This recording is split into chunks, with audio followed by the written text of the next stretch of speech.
Bon début de semaine, mesdames, messieurs, bienvenue à l'actualité du jour. De violents affrontements sont signalés depuis le matin de ce lundi sur plusieurs lignes de front proches de l'agglomération de Bouéremana, chef-lieu de la chefferie de Baoundé. Nous sommes en territoire de Massissi.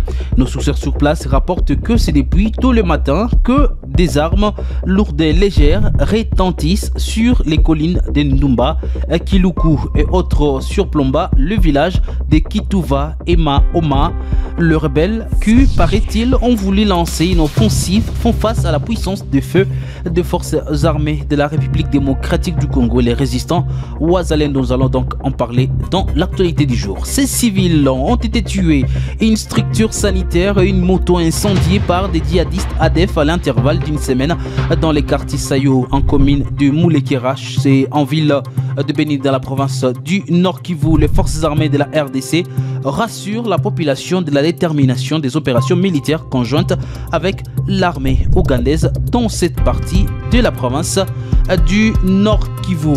La tension a régné lundi matin sur l'axe Kiliju et Turunga. Selon des sources de la société civile, cette situation fait suite au meurtre d'un jeune homme connu sous le nom de Kasereka Kabuyaya, âgé d'une vingtaine d'années, criblé de balles par des hommes en armes la soirée du dimanche. Nous allons donc les temps d'en parler également dans l'actualité du jour. Face à la montée de l'insécurité et à l'inefficacité des mesures prises pour y remédier, les collectifs de mouvements citoyens, groupe de pression, projettent une manifestation pour demander la démission du maire de la ville de Goma. Messieurs, dames, on va donc se retrouver dans la deuxième partie de cette vidéo pour la suite de l'actualité du jour.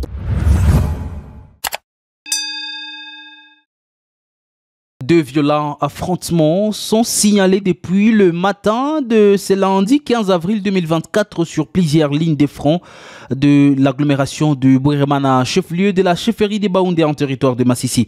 Nos sources sur place rapportent que c'est depuis tôt le matin de ce lundi que des armes lourdes et légères retentissent sur les collines de Ndumba, Kiloukou et autres surplombant les villages de Kitouva et Maoma. Le rebelle qui, paraît-il, ont voulu lancer une offensive font face à la puissance de feu des forces armées congolaises et résistants au Ouazalendo sur plusieurs autres axes près de Chacha. À ça que par contre un calme relatif est observé ce matin au lendemain des accrochages entre les forces loyalistes et les rebelles du 1-23, notamment à Kiouli, Vuvano et Kimonka. Difficile toujours de savoir avec précision quelles forces qui contrôlent les antennes de Kiouli où les résistants Ouazalendo ont été signalés dans la soirée, bien que les calmes persistent. À ça que pour l'instant la menace des nouveaux combats reste omniprésente, sachant que la situation peut donc basculer à tout moment. Les reporters de Kivu Morning Post sont en train donc de suivre de près la situation sur les lignes de front. 16 civils ont été tués, une structure sanitaire et une moto incendiée par le djihadiste ADF à l'intervalle d'une semaine dans les quartiers Sayo. Nous sommes donc dans la commune de Moulekera.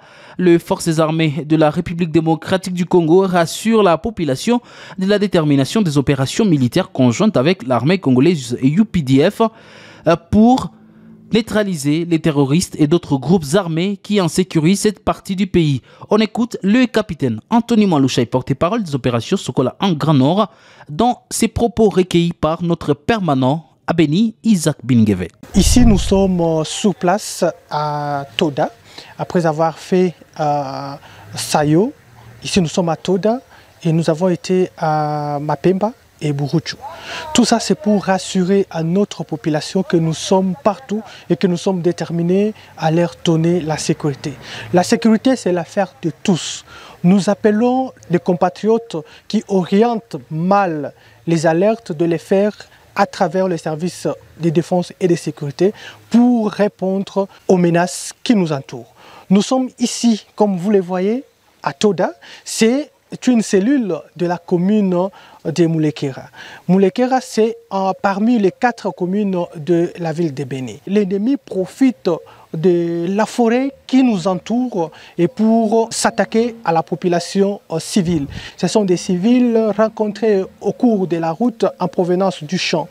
Ça nous fait du mal parce que nous sommes là pour protéger cette population. C'est pourquoi l'heure n'est plus à la division, l'heure est à l'unité. Nous demandons à tout le monde, chacun, à ce qui le concerne, de jouer un rôle pour le retour de la paix. Ce n'est pas l'heure de pointer les doigts à tel individu ou l'autre, mais seulement nous appelons tout le monde au bon sens à faire l'essentiel pour que la population, notre population qui nous fait confiance en tant que service de sécurité, notre population qui nous a élus, notre population qui a fait à ce que vous soyez là où vous êtes, vivent vraiment en paix. C'est pourquoi nous sommes là pour rassurer à notre population que nous ne sommes pas en train de croiser les bras, nous travaillons et nous demandons le secours de la population en général, avec les informations, avec les alertes bien orientées et pas une communication qui avertit d'abord l'ennemi sur ce que nous sommes en train de faire. Voilà, ensemble nous serons forts et que les actions des terroristes MTM, USCAP ne nous découragent pas à faire mieux, à continuer à lutter pour le retour de la paix. Et puis cette information, en bref, la tension a régné lundi matin sur l'axe Kiliju et Turunga. Selon des sources de la société civile, cette situation fait suite au meurtre d'un jeune homme connu sous le nom de Kasereka Kabuyaya, âgé d'une vingtaine d'années. L'ASBEL Akadepazabouri 133 qui rapporte l'événement indique que la victime a été tuée dimanche vers 20h. Aux environs des 10h, nous venons donc de l'apprendre. La situation est redevenue calme après l'intervention des forces de l'ordre.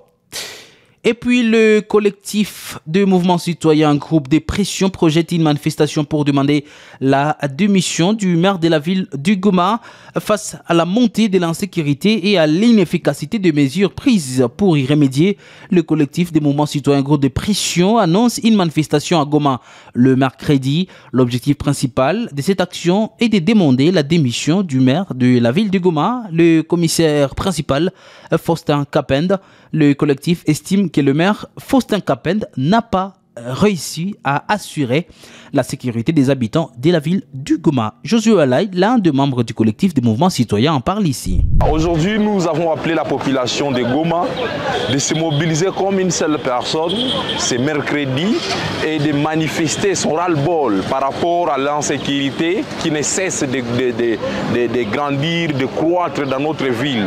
Ça fait au moins une semaine que nous avons enterré plus de 15 personnes dans cette ville.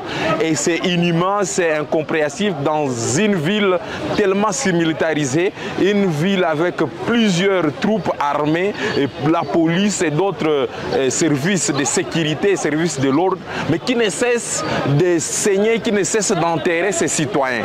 Et nous, comme un mouvement citoyen, aujourd'hui, unis comme une seule personne, nous avons déclaré et appelé la population de Goma de s'unir et de demander également au maire de la ville de démissionner. Parce que ça fait maintenant plusieurs morts et on ne pourra pas accepter continuer à mourir pendant que ceux-là qui sont censés nous sécuriser sont plutôt en train de nous insécuriser. Parce que lorsque nous sommes en train de faire des statistiques par rapport aux gens qui sont en train de mourir, dans les 15 personnes, nous avons compté qu'il y a au moins 8 qui ont été assassinés par nos FARDC. Et on ne pourra pas accepter que l'arme qui est censée nous sécuriser puisse plutôt être l'arme qui nous tue.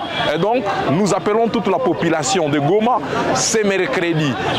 Nous allons nous regrouper au niveau de Rompo Mutinga, d'autres personnes vont se regrouper au niveau des stations d'Ocho et Entrée Président pour que nous puissions déposer un grand message auprès du gouverneur afin que cette ville puisse encore être revêtue de sa robe de paix. La tension politique est palpable à l'Assemblée provinciale du Nord Kivu où les partis Alliance pour le développement et la République adhèrent accuse le bureau d'âge de mener une rébellion contre la décision du Conseil d'État concernant la validation du mandat de l'honorable Elvis Moutiri Wabachara. Suite à la victoire d'Elvis Moutiri face à Daniel Nzongoudi lors des élections, de différences des points de vue ont émergé quant à la validation du mandat de Moutiri. Josué Kabanza, premier suppléant d'Elvis Moutiri, a vivement critiqué l'attitude du bureau d'âge dans une interview exclusive accordée à la presse locale. Il a accusé le rapporteur du bureau d'âge d'avoir saisi la cour d'appel pour suspendre l'exécution de l'arrêt du Conseil d'État accusant Elvis Moutiri et la Commission électorale nationale indépendante CENI de faux et usage des faux. Face à cette situation, Kabanza a appelé les autorités à tous les niveaux à se saisir du dossier pour garantir la stabilité des institutions en province du Nord Kivu. Josué Kabanza. Dans leur manœuvre d'empêcher un élu de siéger,